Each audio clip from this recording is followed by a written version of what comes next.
Bat হাতে লিটন দাসের ধারাবাহিকতা নিয়ে প্রশ্ন থাকতেই পারে, কিন্তু উইকেটের পিছনে তার কাজের প্রশংসা না করে উপায় নেই। আর এবার সে প্রশংসা পেল এক রেকর্ডের মাধ্যমে, যা এতদিন ছিল শুধুই মুশফিকুর রহিমের দখলে। গল টেস্টে ছুঁয়েছিলেন মুশফিকের রেকর্ড, আর কলম্বো টেস্টের দ্বিতীয় দিনে সেটি একেবারে নিজের করে নিলেন লিটন কুমার দাস। টেস্টে বাংলাদেশের হয়ে সবচেয়ে বেশি ডিসমিসালের মালিক এখন তিনিই। মুশফিক যেখানে ৯৯ ইনিংসে করেছেন ১১৩টি ডিসমিসাল, সেখানে লিটন ৬৫ ইনিংসে তুলে নিয়েছেন ১১৪টি ডিসমিসাল।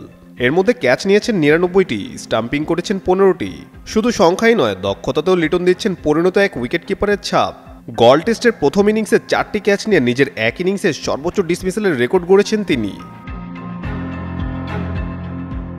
বাংলাদেশের টেস্ট উইকেট কিপারদের মধ্যে লিটনের পরেই আছেন মুশফিক, এরপরে রয়েছেন খালেদ মাসুদ পাইলট, যার স্টাম্পিং সংখ্যা ৮৭, সোহানের ৬১টি, আর সদ্য জাতীয় দলে ডাক পাওয়া জাকের আলীর স্টাম্পিং ও ক্যাচ ৯টি।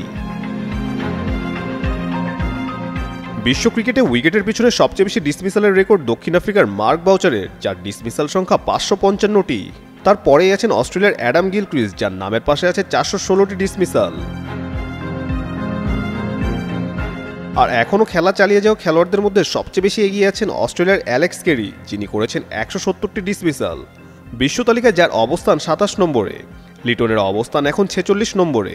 হয়তো ব্যাট হাতে মাঝে মাঝে হতাশ করেন, কিন্তু গ্লাভস হাতে লিটন দাস বাংলাদেশ ক্রিকেটে গড়ে চলেছেন একের পর এক ইতিহাস। কাজী সাকলাইন আহমেদ, যুগান্তর স্পোর্টস।